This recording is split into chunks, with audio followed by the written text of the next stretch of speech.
Hey everybody, and welcome back to Lindsey's Little Library. So we're here today because it is Thursday, which means it's BookList Thursday. BookList Thursday is something I do with Sarah over at Sarah's Nightstand. We come to you every Thursday with some sort of book thoughts, ideas, recommendations, something bookish related. It's very dark out today. It's really cloudy and like stormy, and it's this like perfect spring thunderstorms and rains, and I'm kind of digging it. So yeah, lighting's not the best today, but yeah, you know how much I care about that. I don't. So today we have a really cool topic. We are going to give you 5 book recommendations that are written by authors in a way, I guess we would call it own voices. So the authors have very similar characteristics or life experiences as the characters in their books. So I have 5, and all 5 of these books I would highly recommend to anybody who wants to read them. I learned so much reading these, and yeah, let's just jump into it. First one I want to talk about is The Absolutely True Diary of a Part-Time Indian. This is by Sherman Alexie. This is one I actually listened to, and I would suggest listening to it on audio. I still remember like mowing the lawn and doing yard work because I didn't want to stop listening to it. But it follows Junior as he is growing up on the Spokane Indian Reservation. He has decided to actually walk quite a ways to the nearest town to go to high school there, and not to the high school that's on the reservation. He finds out that he's pretty much the only Indian at this high school, and fitting in and being part of it is definitely a real challenge for him. And then also back at the reservation, because he is going to this other high school, he faces some interesting challenges there as well. This story is actually based on Sherman's experience and his growing up. It is a fictional tale. It's not, but it's based on his situation. So it was really good, and I really enjoyed it. Next one I want to talk about is Brown Girl Dreaming. This is by Jacqueline Woodson. I have actually bought multiple copies of this, and I've given it out. It's written in verse, and it's so captivating. It really pulled me in from the very beginning. And this is Jacqueline's story of her childhood and growing up. I believe she lived in North Carolina and New York in the 60s and 70s, and growing up as an African-American girl. During that time, again, told in verse, it is so beautiful. I really enjoyed that book as well. And the cover, for some reason, really pulls me in. Next up, Snowflower and the Secret Fan by Lisa C. Actually, anything by Lisa C. This one takes place in 19th century China, in a remote county. There's a girl named Lily. I love Lily. And she's paired with an emotional attachment that's supposed to last a lifetime, basically like her very best friend. And that is Snowflower.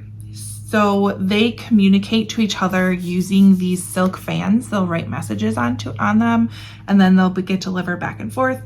And it really follows Lily and Snowflower growing up during this time, very centered around the cultural traditions. There is a part in here about foot binding that is really hard to read, but very insightful.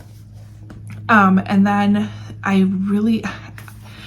author's notes can add so much to a book, in my opinion. And Lisa C's author's note in here is fantastic. I'm actually going to read part of it.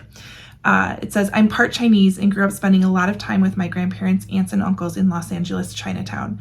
I've often said that I may not look Chinese, although when people see me with my family, they say that the resemblance is quite striking. But I'm Chinese in my heart. Perhaps because I came from a pioneer family. My great-great-grandfather came to work on the first transcontinental railroad. My great-grandfather was the patriarch of Los Angeles' Chinatown. We have tenaciously held on to our customs and beliefs, even as we've become better educated, lost our fluency in the language, and in my case, lost most of the physical characteristics.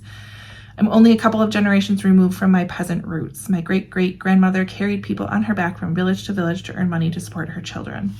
So these stories really derive from what she has learned within her family history. So definitely you can just see it come to life. And I adore this book. I should reread this book, actually. It's not that long. But it's so good. It's so, so good. I can picture certain parts of this book. It's just so fantastic. So then I have House in the Cerulean Sea. This is by TJ Klune. This is a queer representation. And it is a bit of some fantasy, magical, or I don't want to say magical realism, but there are some amazing characters in here. So there's a magical island, a dangerous task, and a burning secret. Linus is one of my favorite characters. He lives this very predictable life, and like he goes to work and he does what he's supposed to do and he goes home and he takes care of his cat, and it's rinse and repeat every day. He's 40. It's quiet life, but it's about to change because he's summoned by extremely upper management, and he works for the department in charge of magical youth, and he has to go to this island on the Cerulean Sea and kind of do this case study of this what would they call it, orphanage on this island. It's so beautiful. It's so beautiful, and you meet so many interesting characters and from such crazy backgrounds, and it's just fantastic, and definitely has a queer representation in it, and I loved every moment of it. The last book I'm going to talk about is Mad Honey by Jodi Picoult and Jennifer Finley Bolin. This one has, and I'm trying, how do I explain this without like, there's definitely own voices representation in this book. So we have Jodi, who is writing one character, and Jennifer is writing another character. It goes back and forth between these two characters. What are their names? Lily and Olivia. So Olivia is Asher's mom, and they are living in the New Hampshire hometown. She's a single mom raising Asher after her relationship fell apart. Not great. And Asher is dating Lily. Lily is a new girl to town. Not too many people know a lot about her. She moved with her mom from, I want to say like the West Coast.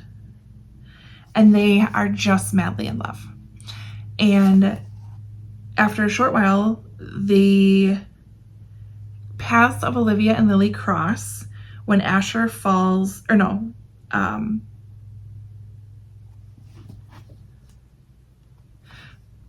here we go. So one day, I'm trying so hard, I don't want to spoil anything, so we're just gonna go with what's here. Olivia receives a phone call. Lily has passed away. She's dead, and Asher is being questioned by the police as a suspect in the case. So, own voices. We're gonna leave it at that because I truly enjoyed going into this a little bit blind. So we're gonna just trust me on this one, okay? But fantastic. Man, it makes you think, for sure. So those are my 5 books. Highly recommend every single one of them. I'll leave them listed below. Head over to Sarah's channel and see what she has for today for her recommendations of books written in own voices. Otherwise, comment, like, subscribe, all of that fun stuff, and I will see you next time. Bye.